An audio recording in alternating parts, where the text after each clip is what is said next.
Subscribe कीजिए हमारा YouTube channel और बेल आइकन को प्रेस कीजिए लेटेस्ट नॉलेजेबल वीडियो सबसे पहले पाने के लिए।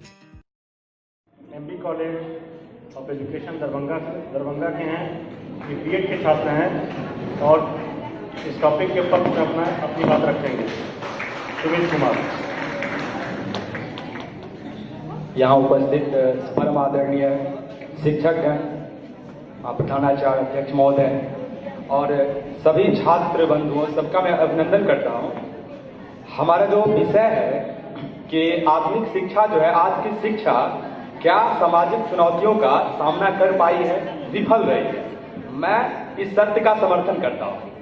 थोड़ा सा शिक्षा के जड़ों में पहुँचे तो इंसानी सभ्यता जो है वो जंगल में कहीं ना कहीं आखेट करके अपना निर्वाह कर रही थी। हम जानवर ही थे और वहाँ से आज हम अपने साथ एक बहुत ही बुद्धिमान, धरती का सबसे बुद्धिमान प्राणी का तमगा लगा के फिर रहे हैं। यहाँ कहीं ना कहीं शिक्षा का महत्व है। इस बीच में शिक्षा ही वो कर ही रही है जो यहाँ तक लाई है। इसके अन्य पहलू पे भी विचार करें तो थोड़ा सा अतीत में ही देखेंगे कि शुरुआती समय में शिक्षा व्यवस्था काफी अच्छी थी। अंत में आकर के जब संक्रमण के काल से हमारा देश गुजर रहा था, उस वक्त सबसे ज्यादा नुकसान जो है, उसे नुकसान पहुंचाने में सबसे अव्वल दर्जे पे अंग्रेजी शासन रही, जहां पर उसको लगा कि हम कैसे यहाँ पर कर्मचारी को बनाएं, उसे जेहनी तौर पे हम गुलाम बनाएं। और इस क्रम में उसने मैकाले ने 1835 में अनुशंसा किया कि इसकी शिक्षा पद्धति बदल के हमें अपनी शिक्षा पद्धति लानी चाहिए, और लाई भी गई। उसे चतुर्थ वर्गीय कर्मचारी नियुक्त करना था, बनाना था, और उसके लिए उसने लगाई और हम लोग उसके पीछे भागते गए और कहीं ना कहीं जो वो चाह रहा था वो हुआ। देह भारतीय था और आत्मा अंग्रेज की हो गई। इस क्रम में जब और आगे बढ़ा जाए तो शिक्षा जो है वहां से बदलती चली गई, और आज भी हम उसी मैकाले पद्धति की जो शिक्षा थी कहीं ना कहीं उसे आज तक धो रहे हैं, उसी रूप को आज तक हम धोते आ रहे हैं। इस शिक्षा पद्धति से हम अपने आप को जो है अपनी शिक्षा पद्धति तक नहीं ला पाए। उसमें सबसे बड़ी समस्या क्या है कि सामाजिक जितनी भी परेशानियां आई आजादी के बाद, जहां पे हम कुछ कर सकते थे वहां पे हम कुछ नहीं कर पाए हैं। ये कहना सरासर गलत होगा कि कुछ भी गलत नहीं हो रहा है। हमारे कई मित्रों ने ऐसा कहा कि बहुत सारी चीजें हो रही है जो अच्छी है, तो मैं कहना चाहूंगा कि हमारा जो समाज है वो वर्षों से प्यासा है, उसे बहुत ज्यादा शीतलता की जरूरत है, और हम उसे ओस चाटने के लिए कह रहे हैं। ये कहीं ना कहीं संभव नहीं है। जब हम यहाँ पे बहुत सारा बात हो चुका है इस पे कि ये समस्या है वो समस्या है, तो उस पर ज्यादा न जाते हुए मैकाले ने जो शिक्षा पद्धति लाई थी वहां पर था कि हम कैसे इसे अपने काम के लायक बनाएं, इसे कैसे हम कर्मचारी बना पाए अपने शासन में। लेकिन हमारा शिक्षा प्रणाली अगर वहीं से चल के आया है, फिर भी हमारे यहाँ रोजगार, बेरोजगारी है, भुखमरी है। ऐसा क्यों है? ये नहीं होना चाहिए। हम कहाँ रोजगार दे पा रहे हैं? 10% से युवाओं को रोजगार नहीं दे पा रहा है। ये बहुत बड़ी चुनौती है। इसमें हम और आगे बढ़े तो कितना भी हम शिक्षित हो जाएं, हम आकाश में उड़ने लगे, कहीं चले जाएं, लेकिन मानवता शेष रहनी चाहिए। नैतिक दायित्व का पतन बहुत ही तीव्र गति से हुआ है। ये बात आप माने या ना माने, यही सत्य है, और सत्य को हमें स्वीकार करना पड़ता है।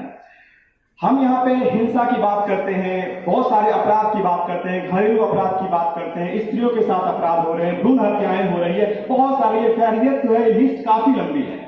इस सब के पीछे कहीं ना कहीं हम देखते हैं तो पता चलता है कि हम जो है नैतिक रूप से अपने दायित्वों से भाग रहे हैं, या हमें मानवीय चेतना नहीं है। हम कहीं ना कहीं शिक्षा व्यवस्था मशीन बना रही है, इंसानियत कहीं ना कहीं गायब हो रहा है उससे। इसमें बाजारवाद फिर आ रहा है कि हमारी शिक्षा व्यवस्था में बाजारवाद आ गया है। हम डिग्री बांट रहे हैं। कई लोगों ने कहा कि मिड डे मील हो गया, वहां पे छात्र आ रहे हैं, जो बकरी चरा रहे थे उनके बेटे बेटियां स्कूल आ गए। डिग्री है हमारे पास, हम क्या करें लेके? हमारे विश्व की एक बहुत बड़ी चुनौती है, शांति की चुनौती नहीं है, शांति नहीं है। यहाँ पे हमारा समाज जो है बारूद की ढेर पर बैठ के सिगरेट पी रहा है, और हम किस शिक्षा की बात कर रहे हैं? यहाँ पर हमें शांति चाहिए। शांति की कोई बात नहीं हो रही। हमारा समाज जो है कहीं एक्सीडेंट होता है, हम साइड से निकलते हैं। शिक्षित वर्ग के लोग जितने ज्यादा भ्रष्टाचार है, जो भी गलत हो रहा है समाज में, शिक्षित वर्ग के लोग ज्यादा है। तो ये चीजों को देखते हुए हम अपने शिक्षा व्यवस्था को ऐसा नहीं कर सकते कि सब कुछ सही है। सही नहीं है, इसे बदलना पड़ेगा। और बदलेंगे फिर कैसे? बदलना तो हमें ही पड़ेगा। तो पहले हमें समझना पड़ेगा कि नहीं, ये गलत है, इसमें कुछ ना कुछ हो सकता है। सबसे पहले ये शिक्षा व्यवस्था हमारी है ही नहीं, ये हमारे लिए नहीं है, ये किसी और के लिए है।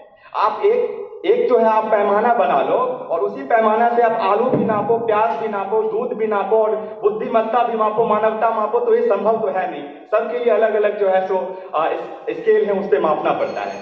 ये हम यहाँ पर इस शिक्षा व्यवस्था में हमें बहुत कुछ बदलाव करने की जरूरत है। हमारी अपनी शिक्षा व्यवस्था होनी चाहिए जहां पर कि किताबों से और चार दीवारी से बाहर आकर हम व्यवहारिक जीवन में उसे प्रयोग कर सकें, एक अच्छा इंसान बन सकें। ये सबसे बड़ी चुनौती है और यहाँ पे हमें काम करना चाहिए।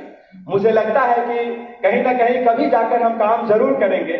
थोड़ी बहुत जो है जो चीजें दिख रही है वो हर जगह, पूरा प्राचीन समय में भी समस्याएं थी और उसका निदान उस समय भी होता था और समस्याएं उठती थी, लेकिन ये अभी चरम पे है।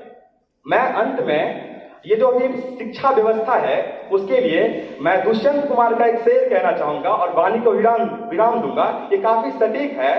तुम्हारे पांव के नीचे कोई जमीन नहीं, तुम्हारे पांव के नीचे कोई जमीन नहीं, कमाल तो यह है कि फिर भी तुझे यकीन नहीं। बहुत बहुत धन्यवाद।